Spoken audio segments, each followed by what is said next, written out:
Good morning, everyone. Want to welcome you all here today. What a great turnout. Appreciate all the members of the press and other guests that are here today in the Senate chambers as we get ready to go into the month of July, and especially as new bills become law in the Commonwealth of Kentucky. My name is Max Wise. I'm the Kentucky Senate Majority Floor Leader, and once again, it's an honor to address each and every one of you today. I'm also honored today to not just have my Senate leaders with me and join in this gaggle, but also to have our constitutional officers and the respective speakers that will be representing those offices as well.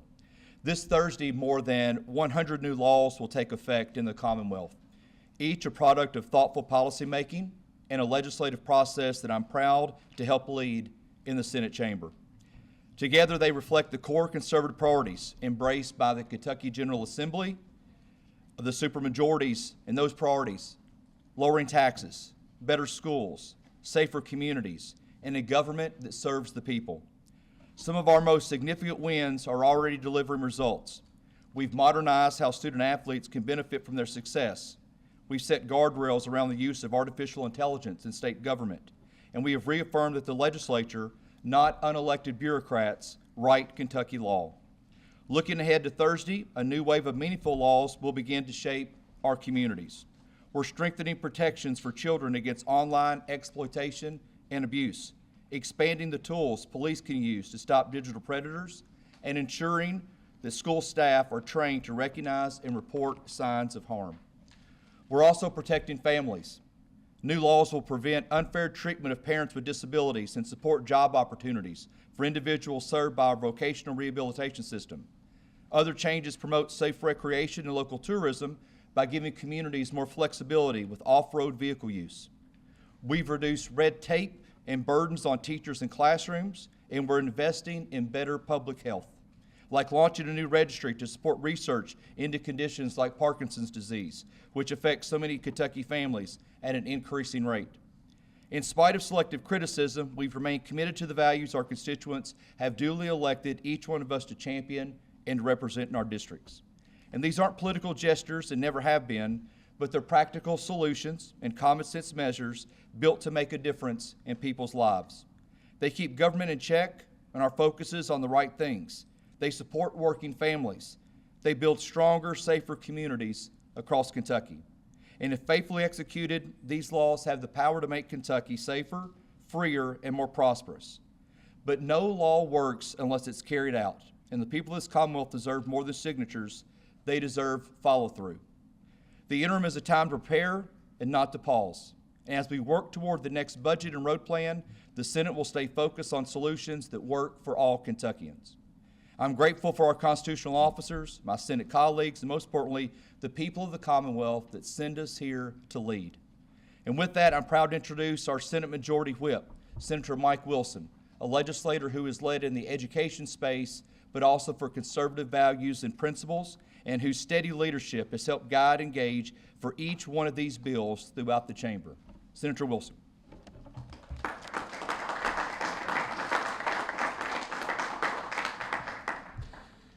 Thank you, Max, for your leadership, and thank each one of you for being here.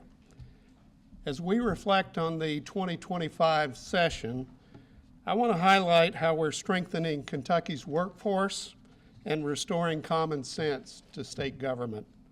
Kentucky's economy is changing, and we must equip our people for success in tomorrow's workforce. This means more than job training.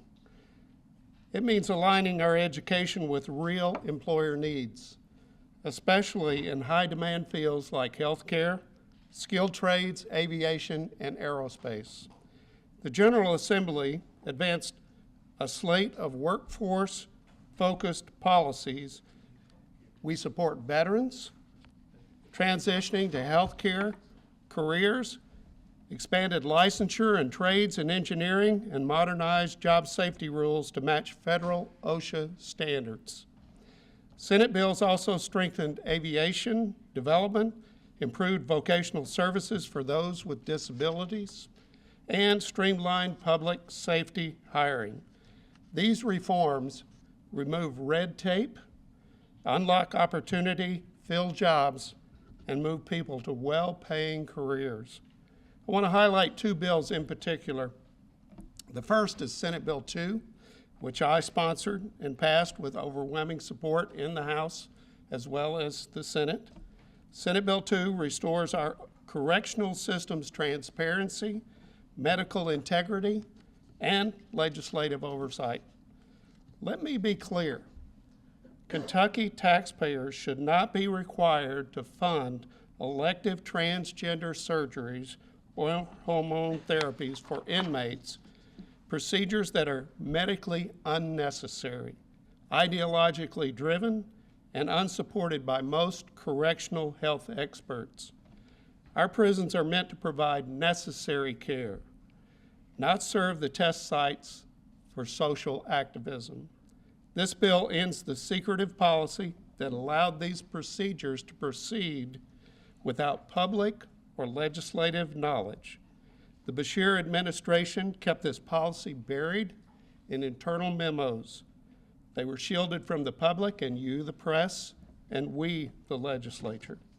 Only when exposed did they scramble to request a last-minute legal opinion from our Attorney General in hopes of dodging accountability prior to a public hearing the next day. Fortunately, our Attorney General, Russell Coleman, issued a clear opinion confirming that Beshear's taxpayer-funded gender procedures were in fact illegal. Senate Bill 2 codifies that standard and ends this overreach for good. Another win for us was House Bill 4, which reorients our public universities towards merit, fairness, and academic integrity. It ends taxpayer-funded DEI offices and bans race or gender-based preferences in hiring, scholarships, training, and admissions. It also prohibits mandatory DEI training and ideological coursework. Importantly, the bill preserves real student support systems for veterans, first-generation students, Pell Grant recipients, and those with disabilities. As practiced, DEI shifted from inclusion to exclusion.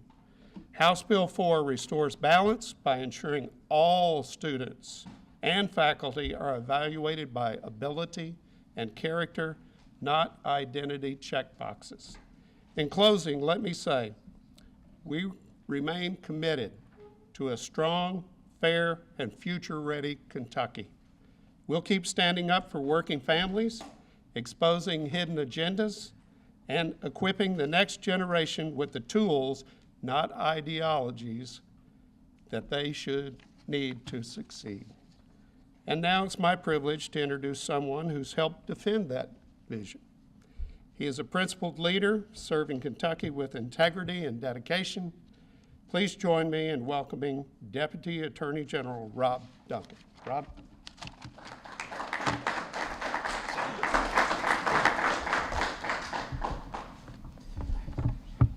Good morning.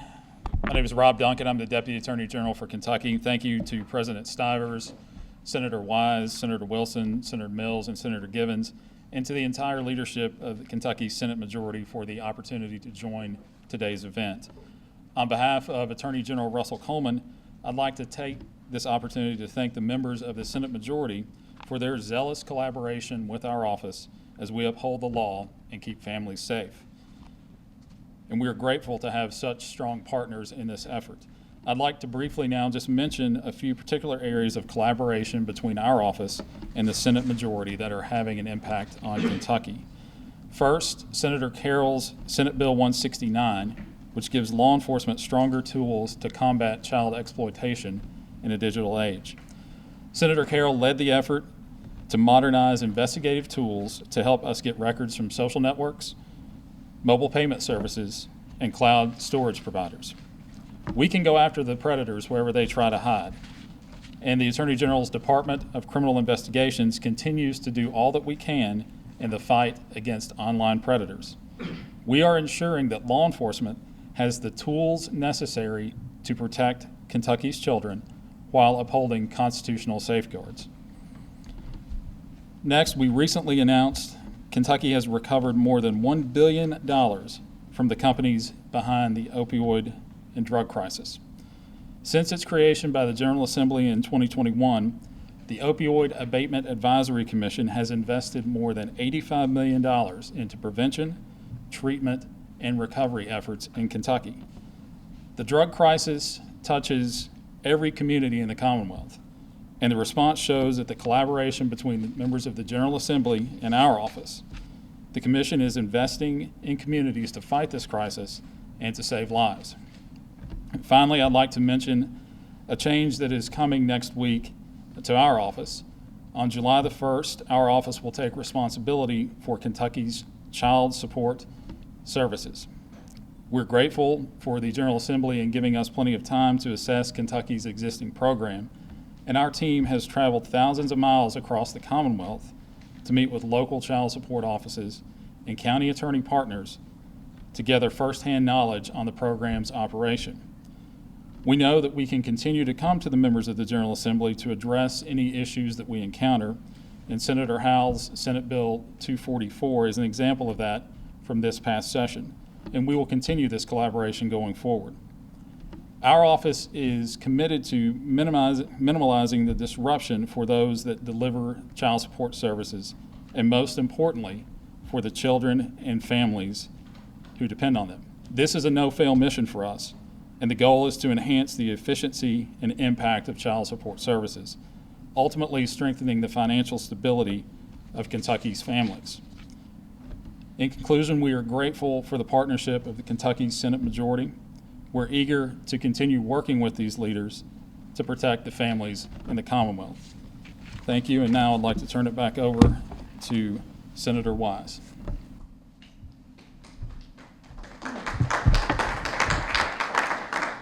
Rob, thank you for being here today. I've always appreciated working with Rob, even when he was in the U.S. Attorney's Office. Rob has always been a fierce advocate for victims of crime in Kentucky, and we're grateful for you and your entire office, the support you show for law enforcement and the rule of law here in Kentucky. Next, I want to introduce my good friend Robbie Mills, our Senate Majority Caucus Chair. Robbie's a conservative champion, and while it's out of the ordinary, he's serving as co-chair of this year's continuation of the Housing Task Force, despite being a member of leadership, and he served in many capacities, ranging from city government all the way to Senate leadership. He's been actively engaged with our constitutional officers, including the Secretary of State's office, which you'll hear from after Robbie speaks, but in his efforts at also election reform in the past session. Senator Mills.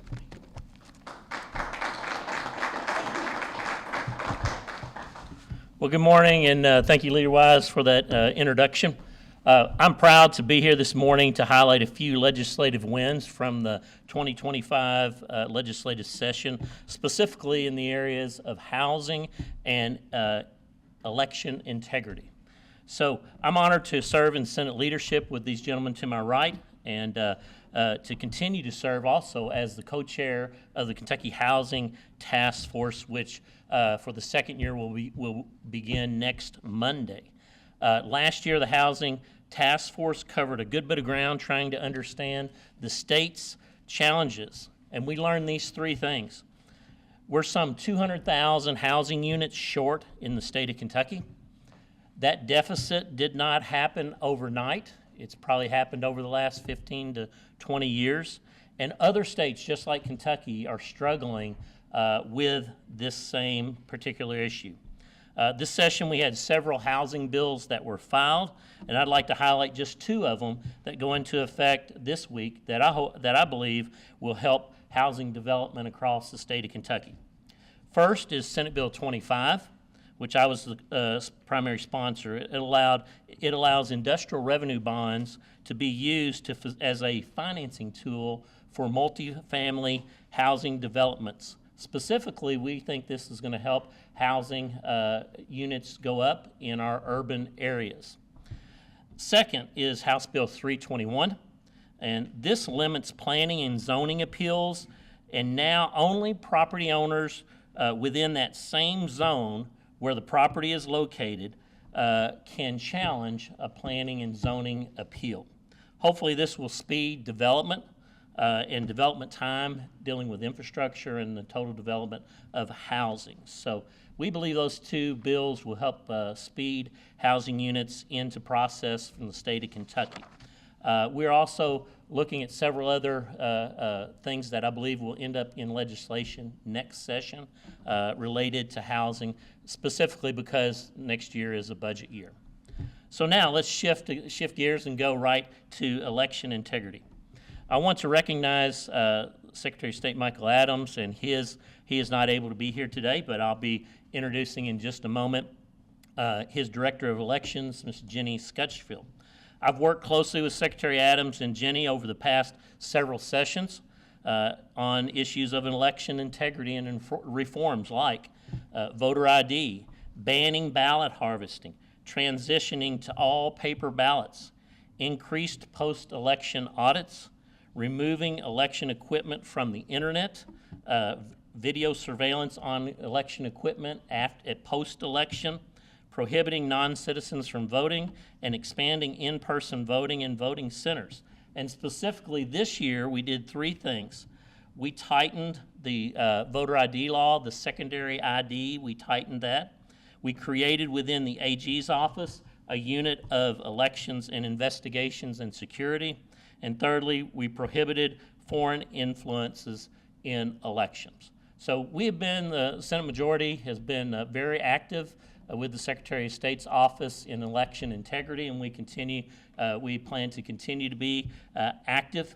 But at this time, I want to introduce Secretary Adams, one of his key players in his office, Ms. Jenny Scutchfield, to come up and say a few words about the actions that are going on in the Secretary of State's office. Jenny? Thank you to Senator Mills. It has been a pleasure since 2017 to work with our legislature to improve our elections, and I am honored to be here today. I'm going to offer a statement from Secretary Adams and then offer a couple of comments about some of the laws that went through this year. Secretary Adams offers, while the governor has chosen to disengage from the legislative process, we are continuing to make Kentucky work. Unlike the governor, we are fulfilling our constitutional duty to execute the laws faithfully. I was proud to work closely with legislators on Senate Bill 4 to address the risk of AI in political campaigns, and I look forward to collaborating with them on its effective implementation. I will tell you our office was pleased to collaborate on several pieces of legislation this past year, but especially on Senate Bill 4. Nationwide, we have seen an increase in use of AI and the negative effects it can have on elections. We should not have to fear AI will be used to create deepfake videos of our election officials to push disinformation out to the masses. I applaud the legislature for its proactive stance on AI in implementing a law that seeks to deter bad actors. Thank you.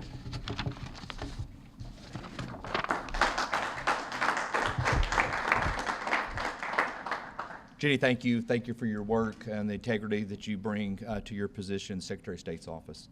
It's now my pleasure to welcome another member of leadership whom I share a portion of Warren County with, but also to the county that borders mine of Taylor County, that being the senator from Greene.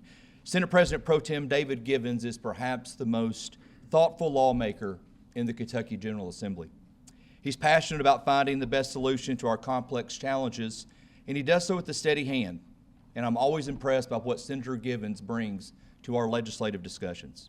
As the former Senate Education Committee Chair, I can tell you that David Givens is a fierce fighter for Kentucky's students and the educational system here in the Commonwealth of Kentucky.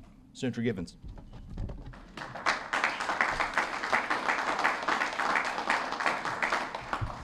Max, my friend, thank you for that introduction. And if you can't tell already from the broad array of issues that are being discussed today, we have some really talented colleagues in the Senate and some talented staff. And I'm excited to stand before you and address two key issues that I think impact all Kentuckians. One of those being education, as Senator Wise indicated, the other being agriculture. Not only must we educate our young people and our adults in operations of business and industry, we've also got to feed the Commonwealth and feed the country, and Kentucky's doing great at both. I'm going to highlight a couple of pieces of legislation specific to education where we as policymakers spend over half of the general fund revenue that comes in targeted to K through 12 and post-secondary education. I'm going to begin with one of the most forward-thinking education reforms that we've passed in my time here in the General Assembly, and that's Senate Bill 207, School Innovation Act. For years, we've had this pressure from folks saying, hey, if charter schools are good, why don't you relieve us of some of the burdens? Senate Bill 207, as it was drafted and went through the process, became that vehicle for us to say to local school districts, if you want to appeal through a waiver to KDE to have some regulations waived so that you can then target students and address their needs or help build professionals within the industry, apply for that waiver. KDE then has the authority to waive some of those regulations that you may think are burdensome. We're not waiving any safety regulations. We're not waiving any of those requirements for hours of education time, but anything a district thinks can be waived and still achieve the goal, we'd love to see some innovation in that space, and we're excited about it. In the higher ed space, we passed Senate Bill 77, allowing Council on Post-Secondary Education to evaluate some new post-secondary doctoral degree programs. We're seeing universities across the United States move into new areas of education, and we're excited about giving our comprehensive universities the chance to compete for research dollars and to meet the needs of the citizens of the Commonwealth and the education opportunities that are there for families and students. In addition, we passed House Bill 48 to cut some red tape for teachers, House Bill 240 to ensure students meet critical early reading benchmarks, and House Bill 190 to help high-achieving students access advanced coursework earlier. One of the key things I'd like to take away, or I'd like for you to take away from my brief remarks today, is how excited we are to have great teachers in the Commonwealth. When you think about the things that impact families and impact specifically students' lives, a teacher in the classroom is one of those most critical things. And I appeal to any young person that may be interested in education. It's a great vocation. You get to change families' lives. So if you're a young person in the Commonwealth today, interested in education, study it, become really good at it, and then help shape the communities that you love. Now I'm going to pivot to agriculture. When you think about when I first came into the General Assembly, we were hoping, Commissioner Shell, to hit $5 billion. That was the goal. We didn't know if we were going to make it or not. $5 billion of farm gate receipts every year was a goal. Now today we're over $8 billion. The men and the women and the farm families across the Commonwealth, some of which I get to deal with every day at the farm store there in Greensburg, they dedicate their lives to this work. And they're so proud of their communities and their farms and the chance that they have to make a difference in feeding the nation.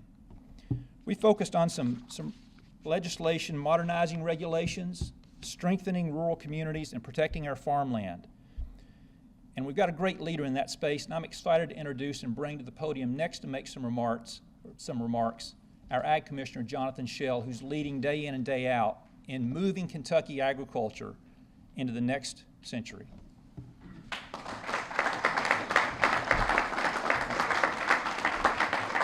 Thank you, Senator Givens, and it is such a pleasure to be able to be with the Senate Majority this morning to talk about the priorities that we have in agriculture and the focus that we have made together between my office and the Senate Majority and the House Majority here in the legislature. I can't stress enough the refreshing nature of the relationship that we have with the legislature and with our Senate Majority leaders that are here today. It's just nothing more than a text or a phone call away of trying to work on the priorities that matter to our farmers and farm families across the state of Kentucky to become national leaders in many ways in many areas. And I want to talk about a few ways that we have become national leaders in Kentucky in agriculture because of the work and the leadership of our Senate Majority and our House Majorities here in the legislature. First of all, in ag education. This year we created an Ag Education Week in the spring of the year, and our next one is going to be in the fall of the year, September 14th through the 19th. What we're doing is ensuring that during this week that all kids in elementary schools working with our middle and high school programs around ag education are getting that ag education to understand how their food affects their body and what agriculture can mean and do for them.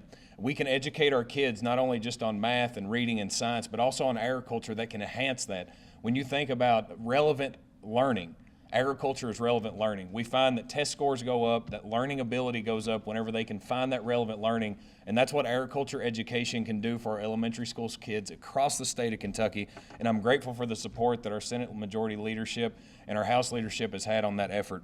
The next one is something that I want to highlight. Is we're national leader in our state fair that's coming up August 14th through the 24th. I would encourage everyone to come. It's what highlights the best of the best that we have to offer in our young people across the state of Kentucky and all of our farmers across the state to be able to showcase and highlight what we have in agriculture.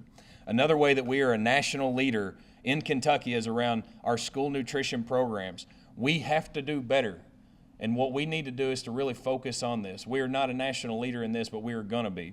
What I want to get across to you all is not just the partnerships that we've had to have the successes that we're moving forward with now, but partnerships that we will have to move forward with success in the future. Right now in Kentucky, 650,000 school students in public schools that feed 174 million meals a year. Less than 4% of that is locally produced protein or produce across the state of Kentucky. We can do better looking at procurement issues, looking at barriers to entry, and really focusing on how do we get our kids healthy around chronic illnesses that we have and environmental issues that we have in the state of Kentucky. Another one is around food as medicine. This is a great partnership that we've had with our Senate majority and with our House majority of looking at how do we get healthy, fresh, local food to our folks that are on Medicaid, Medicare, SNAP, and also in private insurance areas. I'm grateful that they created the MAHA task force this last session to be able to work with Senator Funky Fromeyer and others in the legislature to really focus on this. We just had a meeting this morning with the mayor of Louisville and the hospital systems in Louisville to talk about just this. How do we focus on post-patient care to get our folks healthier in the state of Kentucky? We're high at risk at diabetes, obesity, heart disease, and so many other illnesses that we can fix right here in Kentucky with our farmers. You cannot make America healthy again without agriculture playing a key and focused role in that across the state of Kentucky. One of the things that we did this past session that we passed was something that I consider to be a national model moving forward. We just celebrated 25 years of the Kentucky Office of Ag Policy, where we distributed over $800 million of the Master Settlement Fund Agreement because of the allocations from the legislature. They passed Senate Bill 28, creating the Ag Economic Development Board at the Department of Agriculture, and with that funding hitting this next month, we're going to be able to look at applications with this board to ensure that we're putting everything, our best foot forward around economic development opportunities in agriculture, working with the Economic Development Cabinet, local economic developers, and businesses in this state to fill in the gaps of processing and production issues that we have in agriculture to really mainstream and streamline what our farmers need to be successful, to focus on rural prosperity. And that's the big focus that we've had this last session is around economic development and agriculture. It's not just about cows, sows, and plows. We're talking about things that mean something to our farm families across the state of Kentucky around their operations, the investments that they make every single day around jobs, the investments that they make around equipment, the investments that they make in agribusinesses across the state. And the last thing is around farmland transition. We have a pandemic going on right now across America around the loss of farmland and the loss of farmers. This legislature this past year focused on some things that are key and important. One, foreign ownership of farmland, really protecting against foreign adversaries across this world that want to hurt America and America farmland. And House Bill 315 did just that. It started the conversation and really focused on how do we prevent that from happening here in Kentucky. And I'm proud of our legislature for putting that bill forward and passing that and giving us some opportunities to really put a stop to what's happening across this country and in Kentucky. The other one is on House Bill 775, which worked with Farm Bureau to create the farmland transition and increasing our farmer sellers tax credit for new and beginning farmers to be able to take advantage of these opportunities so that we can keep farmland in farming and really focus on that next generation. In closing, I just want to say how proud I am to be in this position as Ag Commissioner, the joy that you have given me to be here, to work on your behalf as Kentuckians, and to be able to work with the men and women in the legislature. The leadership that we have in Kentucky is second to none on our local level. It's second to none in this state. And I'm grateful for the opportunity that I get to work with Senator Stivers and his team and Speaker Osborne and his team every single day to be able to put Kentucky in the place that it needs to be nationally. Thank you so much.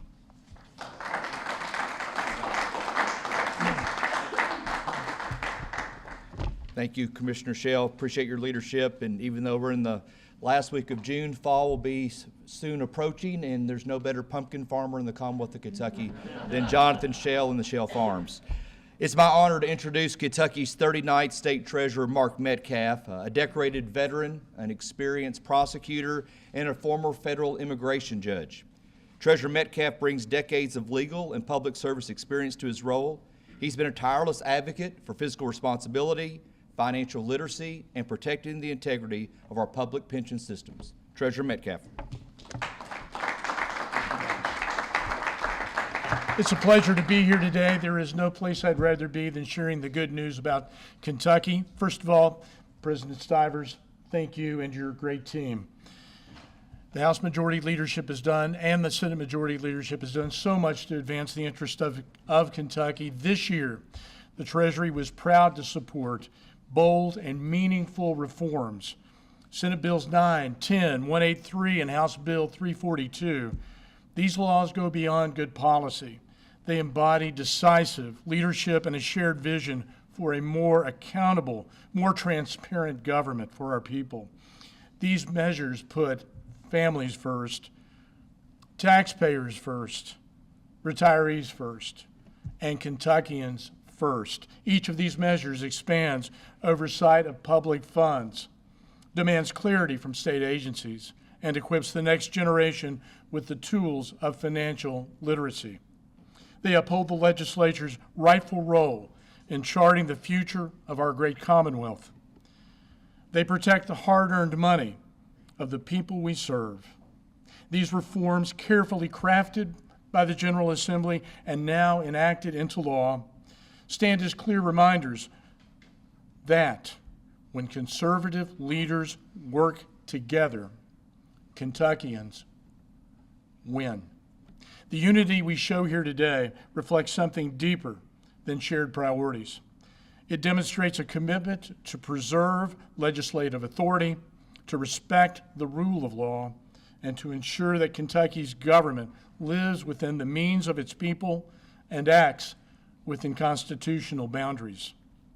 I want to point out here, in just a very brief, concrete example, when the Senate and House majorities took over in 2017, each Kentucky taxpayer owed $39,000. Over $15 billion in tax liability laying on the shoulders of our people. Due to their fiscal prudence, that has been driven down by 200% in the last 8 years. Each Kentucky taxpayer today owes only $13,000. So from $39,000 to $13,000, I call that progress, and I call it the right path for Kentucky. Now, as we mention these accomplishments, let's give you some very concrete examples of the legislation. Senate Bill 9 increases teachers' benefits with a 30-day maternity leave policy. And this becomes effective on July 1st, 2030. Senate Bill 10 increases health insurance subsidies for our county employee retirement system and those retirees. Senate Bill 183 strengthens our retirement system with fiduciary duties so that our public pension authority, our teachers' retirement system, our deferred compensation system must put the retiree first, protecting their interests against green technologies that have been proven not to work. ESG is a failure, and we in Kentucky know that. And these protections, which the legislature has placed in force, will go a long way towards defending against those efforts to minimize the effect of ESG on retirees and our retirement system. House Bill 342, financial literacy in schools, mandates a one-credit financial literacy course for high school students that they must complete prior to graduation. As we prepare for the hard work ahead, know this: the Kentucky State Treasury will remain a stronghold for fiscal discipline, constitutional order, and conservative principles. And we will continue to work with the General Assembly to advance policies that improve the lives of every man, woman, and child in this Commonwealth. And to give you another concrete example, this year we expect to announce, as of July 1st, that we've returned more than $50 million to Kentuckians and Kentucky businesses from the Unclaimed Property Trust Fund. We also earned and returned to the general fund last year more than $42 million. And through the State's Investments Commission, we returned to the general fund last year slightly more than $340 million. This is progress. It's the kind of progress that the people of Kentucky elected us to perform, and I'm glad to be here with you today to celebrate. Thank you.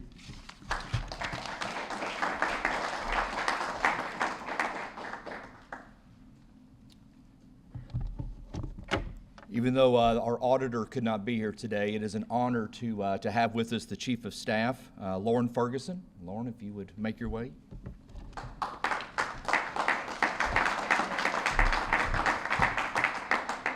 Good morning, everyone. I'm Lauren Ferguson, Chief of Staff for Auditor Allison Ball. Thank you to President Stivers and the Senate Majority for allowing me to speak today on her behalf. I've been proud to watch as Auditor Ball has been at the forefront of the fight to protect Kentucky's children. And the General Assembly has been there from her first day as auditor, joining her in that fight. The General Assembly has provided funding to our office to make this important work possible, and also recently passed Senate Bill 25, which provided language making it clear that the Cabinet for Health and Family Services could no longer try to obstruct the work of the auditor or her ombudsman.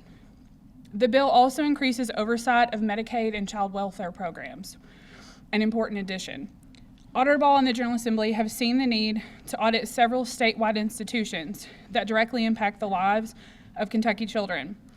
This has included the Department of Juvenile Justice.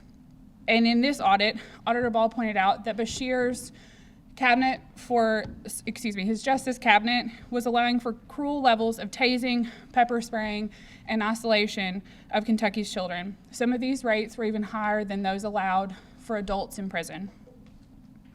The General Assembly also recognized the need for a full exam of the Kentucky Department of Education. I'm happy to report this will be released next week. But I can assure you that this report will show the General Assembly has been right all along. There are significant improvements needed across the entirety of KDE. Our report will clearly outline for the governor what improvements are needed in order to ensure Kentucky's children receive the education they need to be competitive in the real world.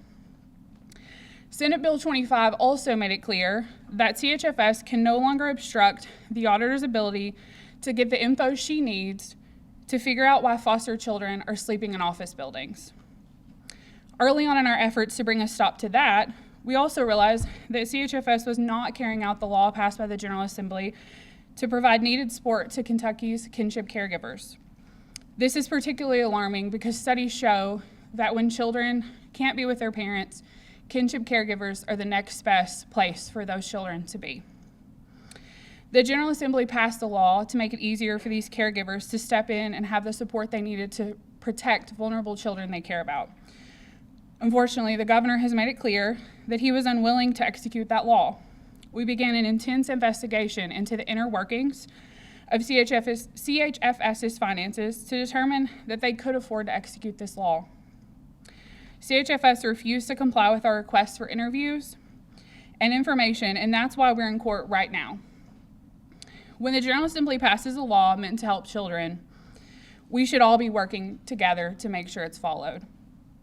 That's why at the auditor's office, we continue to say we're willing to sit down with CHFS and the governor to find a path forward to implement this law for the benefit of all of Kentucky's children.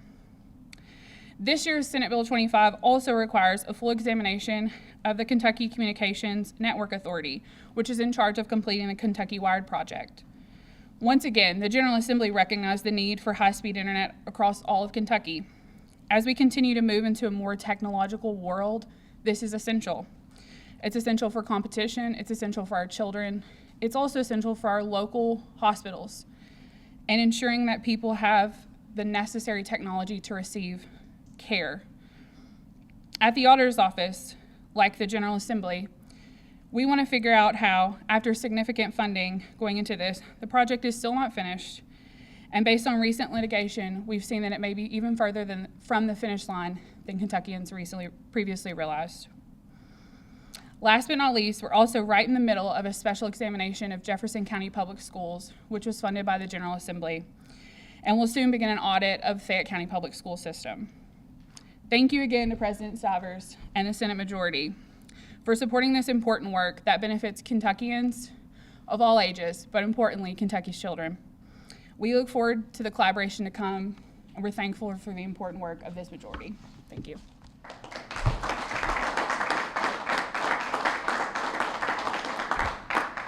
Thank you, Lauren. All the good policy that you've heard today that has came out of the Senate and the General Assembly would not be possible without the leadership that's provided by our Senate President. President Stivers has been one that has had his fingerprints on policy that's shaped the Commonwealth from all parts of the Commonwealth, from Pike County all the way to Fulton County. And with his leadership, he's a listener, but he also is there with a guiding hand for all of us in the Senate in terms of ranking file members and as well as leadership to provide the guidance for the Commonwealth of Kentucky.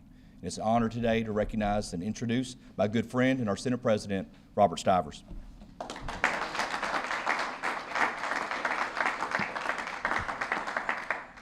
You know, I'm really happy to be here with all the press today. And one of the reasons I'm really happy is because Jack Brammer is back. And there's finally somebody older than I am involved in the process. Yeah, Jack, okay. Good to see you. Good to see you back. But no, this is a good day for people to think about some things. And the treasurer said something that I really didn't kind of condense down and put into this, but if you think about since 2016 on, I was going to get up here and talk about how we've made record contributions to the SEEK formula, record contributions to our pension plans, record contributions to our budget reserve trust fund, all of these things while reducing everybody's taxes. It's an amazing thing that we've gone from that 39,000 level to the level that the treasurer talked about while doing all the things we have done that I've just repeated. We have been able to do this because we've sat down and we've looked at it. We've worked with our colleagues in the House. We've been able to make decisions, and after we made those decisions, what do the bond rating agencies do? Go back and look at where they were in 16 and then look where they are today. Again, it's because of the policies we've been passing for years, but only when we were able to partner with our colleagues in the House were we able to do things that have come to fruition to give you the data that we've given you here today in this room. I want to go over a few things. You know, Jonathan Shell is here, and somebody referenced him being a really good pumpkin grower. If you've noticed, since he started growing those pumpkins, his biceps have gotten a lot bigger. I call them pumpkin guns, you know. But the other day, he was with me, and we were talking on the phone. The Farm to Table program has really taken off, and this relates back to one of the bills we passed, and I had no idea what Senate Bill 1 would mean, but Senate Bill 1 has passed. I have heard over $300 million of potential hard construction investment here. Jonathan was in the discussion with me the other day. Our Farm to Table industry, with some people will know Weta Michael, a lady named Kristen Smith, referencing the $10 million of farm-to-table purchases from this restaurant group, from the Kentucky Proud farmers, was actually recognized in the Tribeca Film Festival, one of the most highly attended viewings, and it was the feature of the day. You want me to hold up something white so you can get the white out? Okay. All right, I just checking. I could open up my shirt, you know, we could do all that.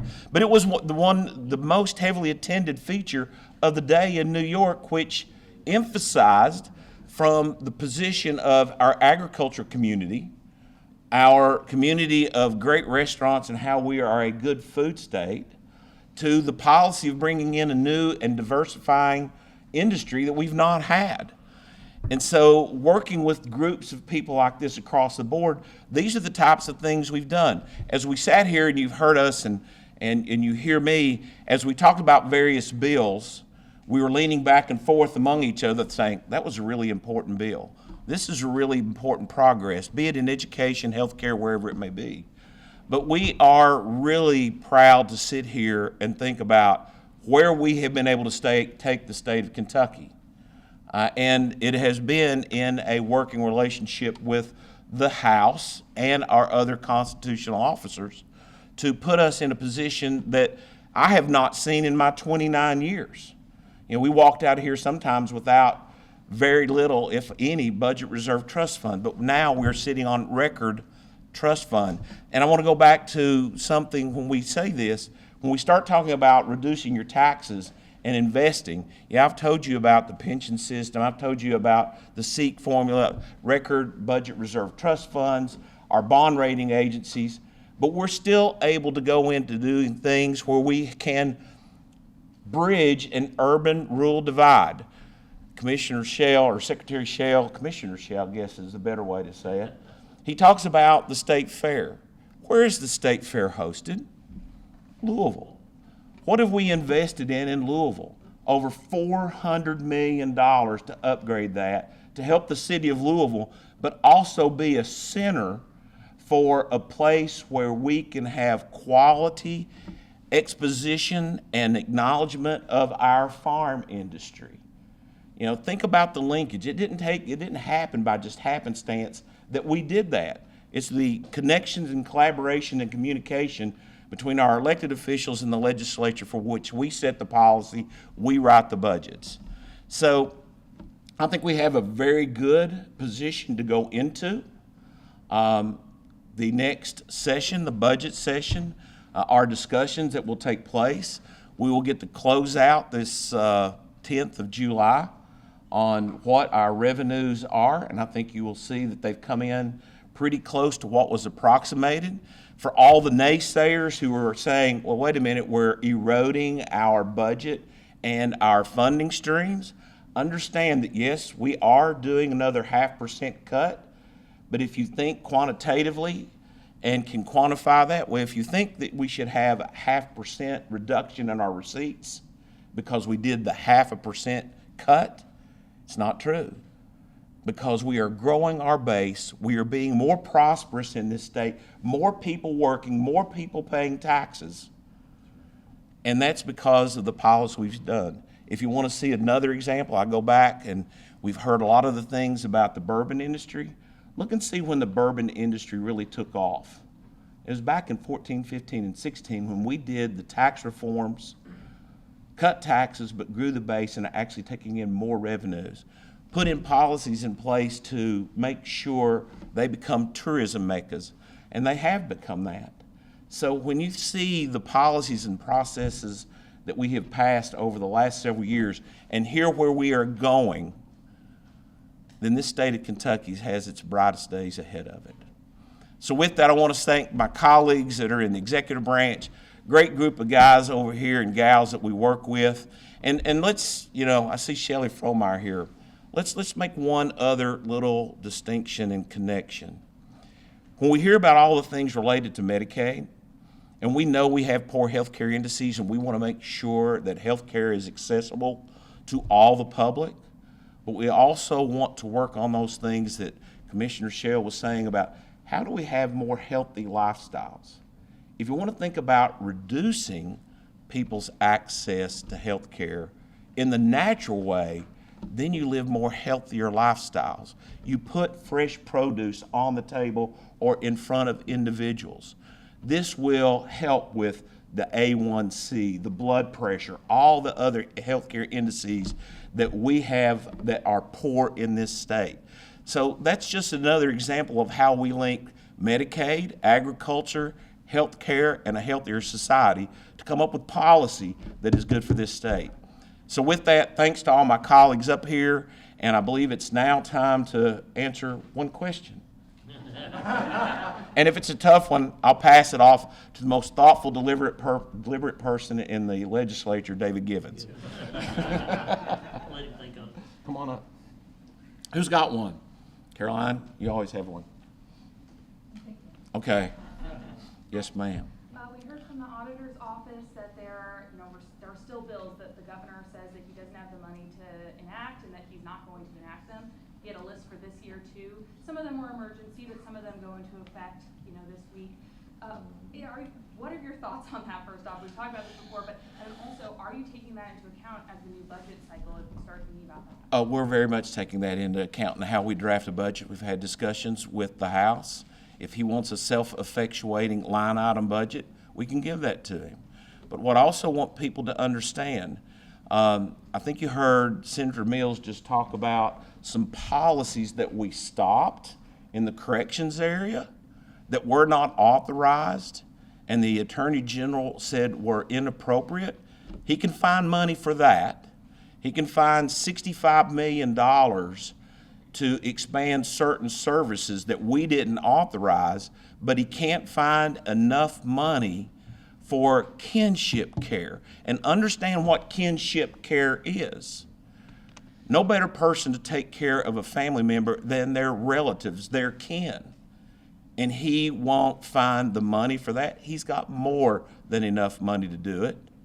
And he doesn't want to do that. And it included in his budgets are those types of dollars to give him the discretion, but he chooses in his discretion to fund things that we have now taken off the board. In regards to House Bill 4, DEI, universities have till June 30th to comply with this law. If there are universities that haven't, are there any repercussions, or do you know if most universities, public universities, have complied with this law already? We're closely working with those universities, and anything that we see that they're not following, absolutely. That'll be things that we can bring forth between committees and working with university presidents. We feel very confident that they're going to comply with what the law states out of House Bill 4, but we will continue to monitor the situation as it goes forward. This is for any of the senators. Senate President, you can weigh in on this. We've seen, I believe it was a study out of UNC that's putting the number at 35 rural hospitals in Kentucky at risk because of some of the proposed changes on a national level. Would you like to dispute anything in that study or give it context? You know, I'm not going to dispute anything. I'm not going to comment on anything. You all have been around here long enough to know this is a process. And until you have a final bill, I think it would be irresponsible and premature for us. There's give and take. You see what the House has done. You see what the Senate's done. You see how the President is injecting himself into the process. And the first thing you want to do, and let me say this, when the budget bill came out of the House, people were saying it is a Medicaid cut. Well, let me explain to you how they are defining that, and that's subject to interpretation. Over a 10-year period, it was like $580 million of Medicaid cuts. Well, that's over a 10-year period. If you base it on actual growth of the Medicaid budget. But if you compare it to what came out of the House, and I believe this to be true, that it was not, they set a baseline year, and then they control the rate of Medicaid increase by the medical rate of inflation, which is substantially less than what actual growth has been. That's the difference where they're coming up and saying it's a cut. Because if they go at that growth level, actual growth rate, yes, you could interpret it that way. But if you look at the baseline and add a medical rate of inflation, it is not a cut, it's just not as great of an expansion. Did you hear a single university hospital or the KHA complain about the bill? No.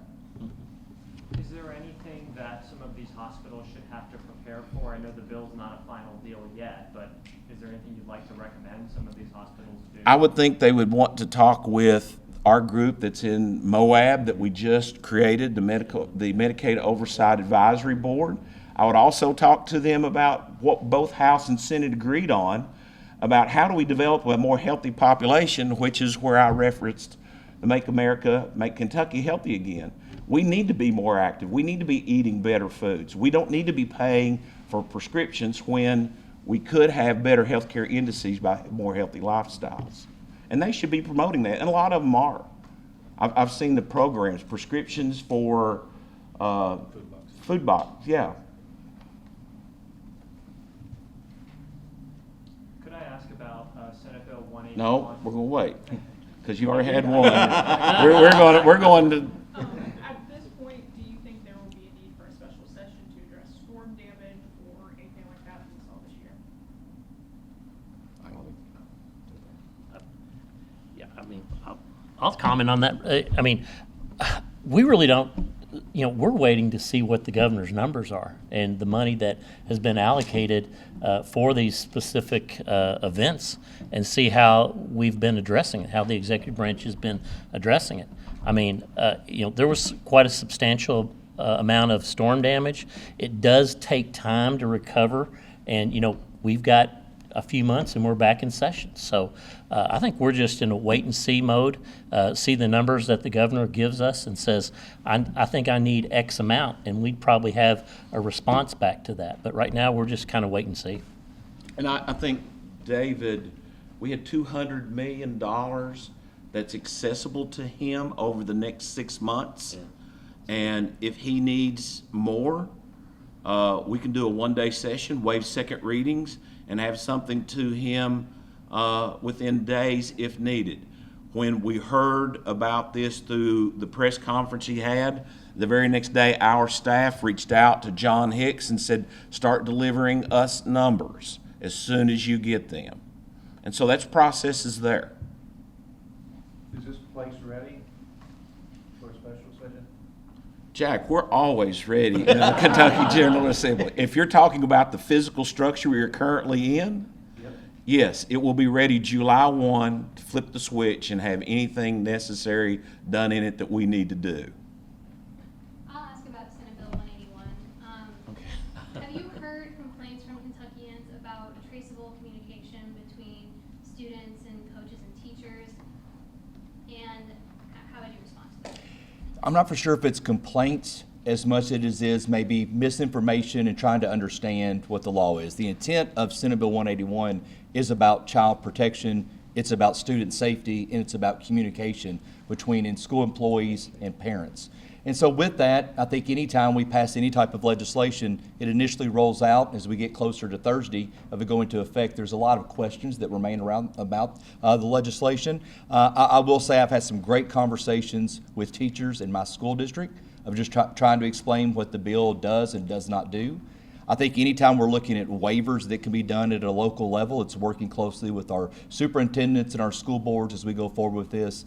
But the intent of the bill, I've not heard anyone question the intent of the bill in and of itself. We also know this, with any piece of legislation, there's not a perfect piece of legislation that leaves these chambers. That's why we could come back and we could easily do any type of cleanup that could be there. But that's also working with our educational groups across Kentucky, because when the bill came forward from the Families and Children Committee, we didn't have much opposition. Also, the governor signed the bill into law. So if there's some information around there right now that's swirling, we will be sure that we can handle that going into January. And Senator, I think the intent, I think most people, nearly everybody, I think, agrees with the intent. We have heard from some parents and coaches, athletics, for example, coach trying to tell his kid practices later, it could create some maybe inconveniences, and you kind of alluded to maybe changes on the back end. I mean, are you open, one, to changes, and two, what do you have to say of some of those inconveniences athletics-wise and ways that it makes maybe parents' lives a little harder? Well, I will say, after the testimony that's provided by the Anderson County family, inconveniences by waivers and getting permission forms signed, that's nothing compared to what that family had to deal with. And we know that there's unfortunate situations that can arise in any profession, and especially with the rise of technology, social media platforms, messaging and things like this, that we need to make sure our children are safe in the Commonwealth of Kentucky. And those inconveniences, if it is waivers, if it's things like that can be sorted out, we can do that. And we can work on that if these are things that we continue to hear as we get closer to January. Were some of the things you saw within JCPS a motivation to pass this bill? I wasn't the bill sponsor, so I cannot comment on that, specifically about JCPS. Does anyone other than Isaiah have a question? Yeah. Go ahead. Circling back to disaster recovery, I believe the governor has said that he would like you guys to create a general safe fund, one that he can access after, various disasters. Would you guys be open to something like that? One of our task forces that we have is talking about resiliency and how to overcome events like we've had in the last couple of years. So I'm really interested to see what comes out of that task force. And, we've had multiple safe funds, but if you remember, we've had multiple storm actions. The governor has access to funds, emergency funds. I think the governor would like to have access to everything. And that's our prerogative, is to put guardrails on Commonwealth funds. And I think we're doing a good job of that. I think he has access to money that he needs right now. He needs to show us why we need to be called back in and where that money is going to be spent in the future. So what do you all make of his pre-K initiative, his universal pre-K initiative? He's going across the state hosting these town halls. Is there any room for that being in a budget session next year? I'm happy to take that. I will say, as we go forward, what we have done for public education and for public schools, we have strengthened in the Commonwealth, especially since we've taken over supermajorities of both chambers. And with that, we've done things like full-day kindergarten. We've put funding there, things that are needed and things that I think are desired and wanted. The governor can always bring a proposal to us, but I'm not for sure if I could say right now it would be dead on arrival. We've not had that discussion between both chambers of leadership. But also, we're going to look at, what we've done and what we'll continue to do as the policy directors of this Commonwealth. Let me ask you a question. Pretty much his pre-K circumstances all center around the school and the school year. So let me ask you, what happens right now during the summer? What happens to the child who needs daycare after 3:30? What happens to the second shifter parent? These things, nobody wants to dig down into it. We've seen different models, and models will work in one area because of the employment status. But if you're a big healthcare area, well, you're going to need 24 hours a day, 7 days a week, 365 days a year, some type of daycare. So each community really needs to look at it, and that's what we've tried to do, is put monies out there so communities could develop their own health care scenarios based on what their workforce needs. And so to try to adapt it around the school year calendar, to me, is a flawed premise. So the state budget director's office put out their annual report, or I guess it's a quarterly report. I have to pull up the numbers here, and they project that the revenue during the first half of FY26 is expected to drop 2.3%. Have you guys had a chance to look at those numbers? Do you contest those at all? Do you think that'll be an issue in the budget year? I've seen it, you've seen it, David. We get the quarterly report. The Consensus Forecast Group, I've always said, is the most powerful group of people that nobody knows about in Frankfort. Because they're a group of people, because we're a balanced budget state by Constitution, that we have to balance to. So they meet and they come together. And this past year, with all the kind of ups and downs, I think when you see July 10th, when we get our final June 30th report, they're probably going to be maybe like 0.5% off. That's really good. So if you talk about a 2% or 1%, I'm waiting to see what the Consensus Forecast Group does when they take an in-depth look. They're apolitical, nonpartisan economists that will sit there and look at trends. And there's all types of things. Let's talk about the bourbon industry. Let's talk about the agriculture community. Let's talk about things with tariffs. Let's talk about expansion of AI and all the different things there. They'll look at everything in a very broad-based look, and I can tell you in 29 years, I've only seen them miss it 3 times. They forecast the foreseeable. The 3 times they missed it were things you can't forecast, the unforeseeable. 9/11, nobody expected that to happen. It may be arguable about the real estate bubble and the market collapsing. And then the other one was COVID. That's a pretty good track record.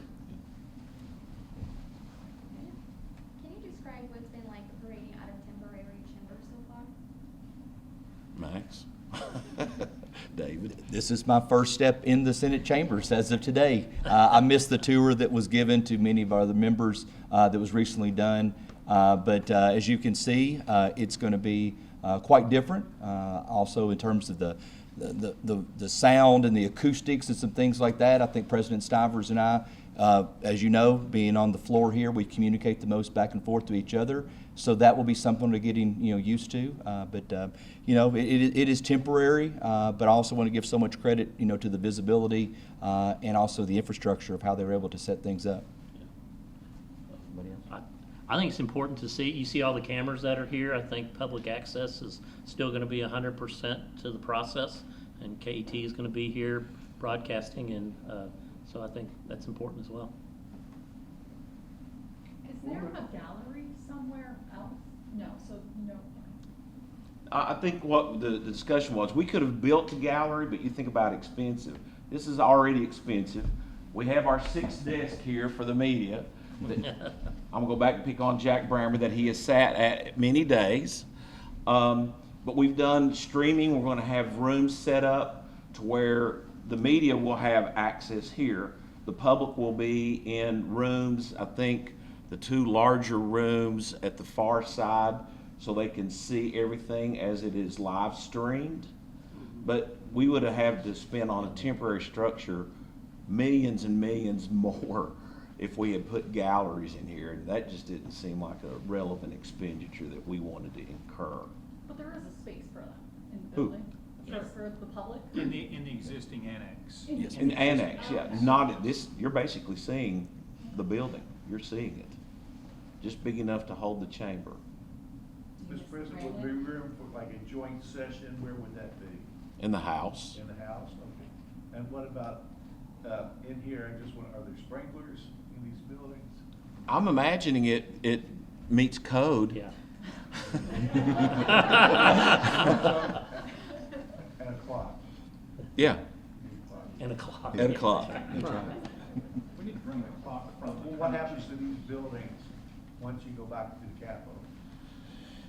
Well, that's a really good question. It's considered a temporary structure.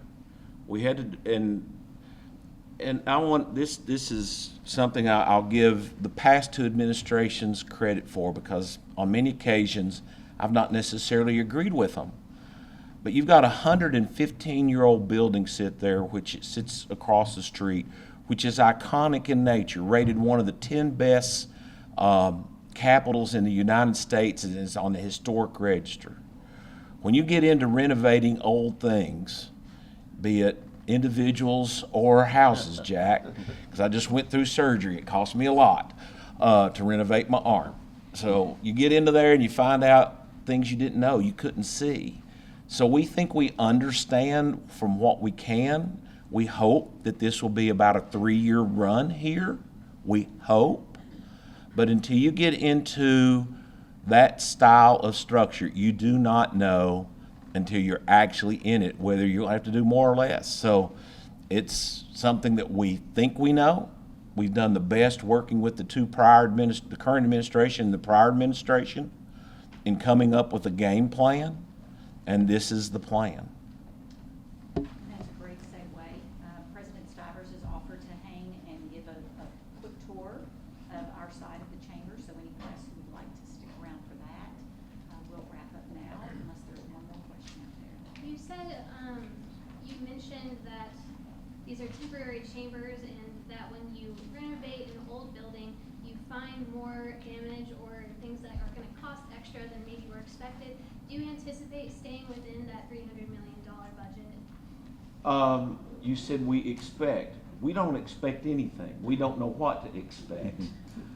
We could, but we also have a contingency, as you generally do with any capital construction. But we hope to stay within that, but we can't sit here. We may be less than that. It may not be as fragile as a 115-year-old building may appear to be. We don't know. Would you all like to weigh in on the Senate race as it stands right now? Somebody's going to win it. It's going to happen. Don't know who all the candidates are. How many would you expect? Untelling. Also on the renovations, has there been any thought given on where events that would normally take place perhaps in the rotunda, different rallies, press conferences, so forth, where they may occur over the next few years? The access to the Capitol, the traditional Capitol, is under the finance cabinet and the executive branch for their control. I don't know that during construction, you'd have to ask them that you really want people walking around in that building. So how you deal with crowds like that, that's going to be a little bit of a challenge. So, the governor's office moving out, I think most all these offices are all moving out, finding new space. The courts just purchased another building to where they could be housed.